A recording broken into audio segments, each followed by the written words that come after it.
तरीके से घोसी का चुनावी जो माहौल था वो आपने देखा। लब्बो लुआब क्या वैसा ही माहौल मऊ का बनता हुआ दिख रहा है? ए के शर्मा की प्रतिष्ठा घोसी पे भी लगी हुई थी, यहाँ पर भी लगी हुई है। ओम प्रकाश राजभर इस बार डायरेक्ट चोट खा रहे हैं, उनकी ही सिंबल से चुनाव लड़े अब्बास अंसारी, और अब जो है इस बार फिर से उपचुनाव की स्थितियां बन गई हैं। तो ओम प्रकाश राजभर की भी इज्जत दांव पर लगी हुई है। अब देखना ये होगा कि लड़ाई वैसी की वैसी निरसर होने वाली है या कुछ नया देखने को मिलेगा। मुझे लगता है कि इस बार के चुनाव में बहुत बड़ी भूमिका अगर भारतीय जनता पार्टी अपना प्रत्याशी उतारती है और समाजवादी पार्टी उतारती है और कोई परिवार से उनके से प्रत्याशी नहीं आता है, अगर उनकी अब्बास की पत्नी को चुनाव में उतारते हैं, नहीं ये चूंकि अभी गर्त में है मामला, वो अगर वो आते हैं तो बहुत सारी चीजें बदलेंगी। सियासत है, ये पल पल बदलती है। दूसरी बड़ी बात, एक चीज तय है कि हम तो डूबेंगे सनम तुम्हें भी ले डूबेंगे, ये स्थिति ओम प्रकाश राजभर राजनीति खेल सकते हैं कि वो किस करवट बैठ जाएंगे ये किसी को अंदाजा नहीं है, क्योंकि वो कभी भी किसी भी दल को छोड़ के जा सकते हैं, उनका व्यक्तिगत अपना फायदा होगा।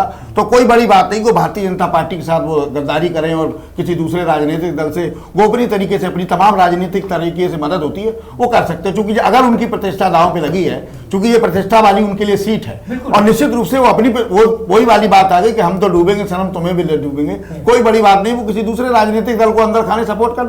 क्या बेटे की हार का बदला अंदर खाने छुरी घोप के ले सकते हैं? नहीं, बिल्कुल राजनीति है, इसमें सब कुछ जंग और राजनीति में सब कुछ जायज है, और राजनीति में कोई दुश्मन परमानेंट नहीं होता है। आज हम आपके साथ हैं, आप देखिए नदी के दो किनारे थे मायावती और अखिलेश यादव समाजवादी पार्टी, एक मंच पे उनकी पत्नी ने पैर छुए और तमाम राजनीतिक गिले शिकवे दूर हो गए। चुनाव लड़ा साथ में मिलकर और 15 सीटें पाए, 10 मायावती जी पाई और 5 अखिलेश यादव पाए, परिवार के जीते। लेकिन बाद में चुनाव के बाद मायावती ने फायदा ले लिया, उसके बाद कह दिया कि उन्होंने कहा मुसलमानों को टिकट मत दो, तमाम और आरोप लगाए और अलग अलग हो गई। तो राजनीति है, इसमें सब कुछ जायज है, देखेंगे क्या परिणाम आता है। लेकिन मऊ का चुनाव मुझे लगता है कि बहुत महत्वपूर्ण होगा, और तमाम सरकार के दावे और तमाम चीजें वहां सरकार दिखाने की कोशिश करेगी।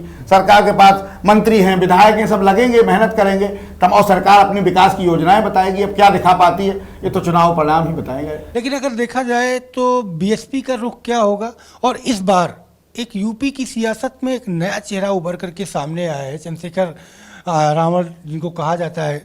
उनकी पार्टी चूंकि हर चुनाव की तरीके इस चुनाव में वो ज़्यादा सक्रिय नजर आ रहे हैं, और खास करके पंचायत चुनाव की लड़ाई भी लड़ने वाले हैं वो, और अयोध्या का जो उपचुनाव था उन्होंने कैंडिडेट उतारा भी था। तो बीएसपी की भूमिका, चंद्रशेखर जी की भूमिका ये क्या रहने वाली है? और तीसरा कि पूर्वांचल की ही एक पार्टी है जनवादी सोशलिस्ट पार्टी, जो चौहानों की पार्टी है, खास करके दलित चौहान वहाँ के माने जाते हैं।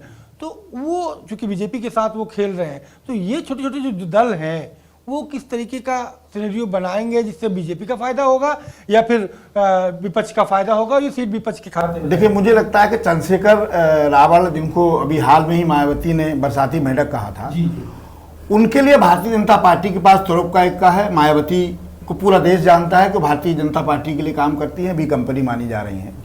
मुझे लगता है उनका काट करने के लिए मायावती को थोड़ा सा सपोर्ट भारतीय जनता पार्टी करेगी। दलित वोट को डिस्टर्ब करने के लिए उनके पास अपना चाल है, सिस्टम है, तरीका है। रही बात जो और तमाम राजनीतिक दलित हैं, ये चूंकि अंसारी फैमिली से अगर कोई आता है तमाम बिगड़ जाएंगे। जो अभी हम और आप चर्चा कर रहे हैं वो सारी चर्चा जीरो भी हो सकती है। और महत्वपूर्ण बात जो मैंने पहले बताई कि ऊंट किस करवट बैठेगा, ये उस समय की हवा बताएगी। धूप कितनी तेज होगी, ऊंट तब बैठेगा, सबसे बड़ी चीज। और राजनीति में ओम प्रकाश राजभर की दांव प्रतिष्ठा की सीट है, और ओम प्रकाश राजभर किसी भी कीमत पे सीट को नहीं गंवाना चाहेंगे। तो मुझे लगता है कि हम तो डूबेंगे सनम तुम्हें भी ले डूबेंगे, वही वाली बात है, वो भाजपा को भी नहीं जीतने देंगे, प्रयास उनका रहेगा। जावेद सर, मेरा अंतिम सवाल आपसे,